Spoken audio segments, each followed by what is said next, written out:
The two black boxes on the Jeju Airjet involved in the worst aviation disaster on South Korean soil stopped recording about 4 minutes before the accident, which killed 179 people. Reuters correspondent Rachel Judah has more. That's according to a statement released on Saturday by the country's Ministry of Transport, which added authorities now plan to investigate why they stopped recording. It's a setback for investigators who believe the flight data and cockpit voice recorders were key to finding the cause of the worst aviation disaster on South Korean soil.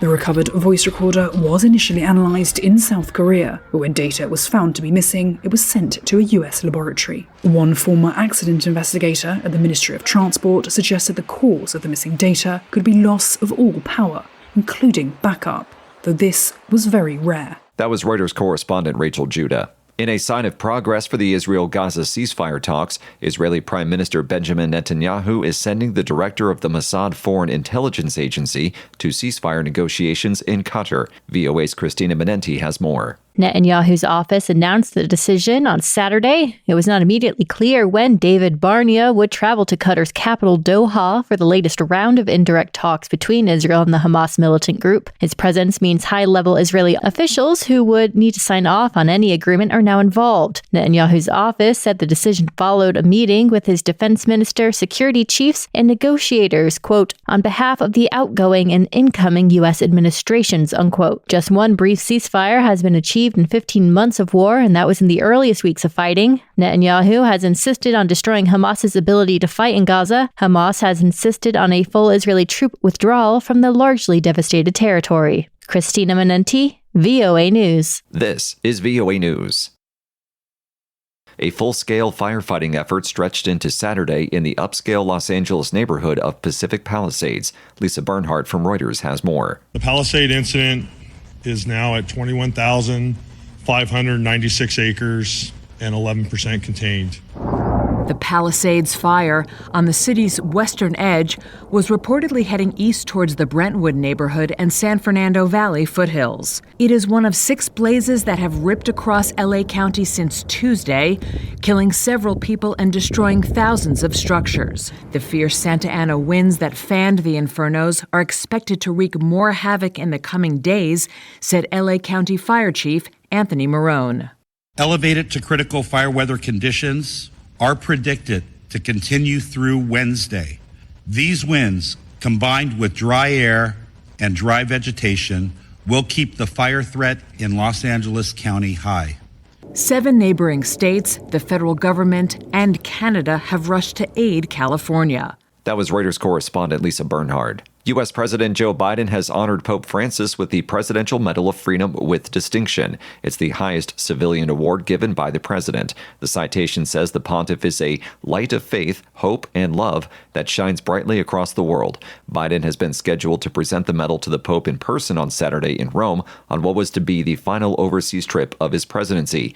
But Biden canceled his travel plans so he can monitor the wildfires in California. The White House said Biden bestowed the award to the Pope during a phone call in which they also discussed efforts to promote peace and alleviate suffering around the world. The far-right party's convention draws protests as Germany's election campaign warms up. AP correspondent Lawrence Brooks reports. A heavy police presence is in place near the venue in Riesa, in the eastern state of Saxony, an AfD stronghold. Officers have cleared some protesters from the streets, but the 2-day convention started a little over 2 hours late, as many delegates' trips to the venue were slowed by blockades. Alice Weidel, the party's candidate for leader, was among those held up by the protests and later thanked delegates for getting to the venue and for defying the left-wing mob. I'm Lawrence Brooks. Sudanese officials say the military and its allies had taken back the strategic city of Wad Madani more than a year after the Rapid Support Forces seized it. The military says its forces entered the city early Saturday and are working to clear the rebels' remnants inside of the city. Culture and Information Minister Khalid Al-Isir, who is the government spokesman, said the military and its allies liberated Wad Madani, about 97 kilometers southeast of the capital, Khartoum. Retaking Wad Madani is another major blow to the RSF, which has suffered battlefield losses in recent months.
Thank you for watching. Can you do me a favor? Please leave a comment in the comment section below. That would really help. Thank you, and see you again soon.